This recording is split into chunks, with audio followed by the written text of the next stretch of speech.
तो उड़ीसा के पवित्र शहर पुरी में आज भगवान जगन्नाथ की प्रसिद्ध रथ यात्रा निकलेगी। पुरी में भारी संख्या में दुनिया भर के लोग जुटना शुरू हो गए हैं। सामान्य समय में लाखों लोग आषाढ़ी बीज के दिन रथ यात्रा के मार्ग में देवताओं और जुलूस की एक झलक पाने के लिए इकट्ठा होते हैं, जिसमें सजे धजे हाथी और कई झांकियां शामिल होती हैं। उड़ीसा के पुरी में जगन्नाथ रथ यात्रा के लिए पहंडी अनुष्ठान शुरू हो गया है। कोरोना महामारी के बाद 2 साल के अंतराल के बाद इस बार रथ यात्रा में भक्तों की भागीदारी की अनुमति दी गई है।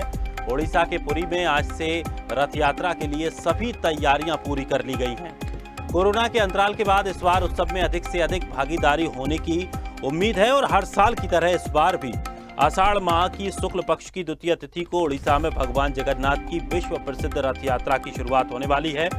पुरी जगन्नाथ रथ यात्रा इस बार आज से शुरू हो जाएगी। तो रथ यात्रा में भगवान जगन्नाथ, उनके बड़े भाई बलराम, बहन सुभद्रा का रथ निकाला जाएगा।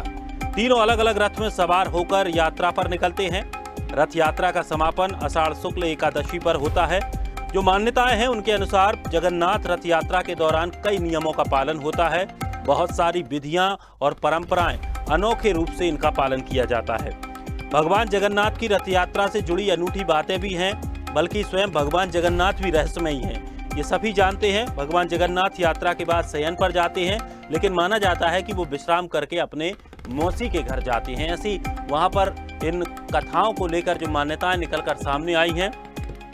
तो आपको बता दें कि एक मान्यता के अनुसार विश्वकर्मा ने इन तीनों प्रतिमाओं का निर्माण किया था। ये स्थान जगन्नाथ जी की जन्मस्थली है और तीनों लोग 7 दिन के लिए यहाँ पर विश्राम करते हैं। तो फिर आषाढ़ माह के 10वें दिन सभी रथ पुनः मंदिर की ओर प्रस्थान करते हैं। वापसी की ये यात्रा बहुड़ा यात्रा कहलाई जाती है। तो सभी हिंदू मंदिरों में भगवान की पूजा, आराधना, अनुष्ठान करने के बाद प्रसाद वितरण किया जाता है। और तमाम तरह की, अगर खास करके हम जगन्नाथपुरी की बात करें तो वहाँ पर बड़ी खास यहाँ पर रसोई भी देखने को मिलती है, जिसमें केवल लकड़ी और मिट्टी के बर्तनों में जो प्रसादी है वो बनाई जाती है।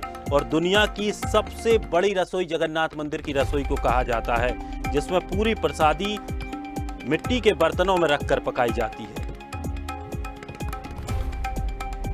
और ऐसे मान्यता है कि जो प्रसाद बनता है वो बिल्कुल भी कम नहीं पड़ता। कितना भी ये प्रसाद वितरण किया जाए, लेकिन इस प्रसाद में कमी नहीं आती है।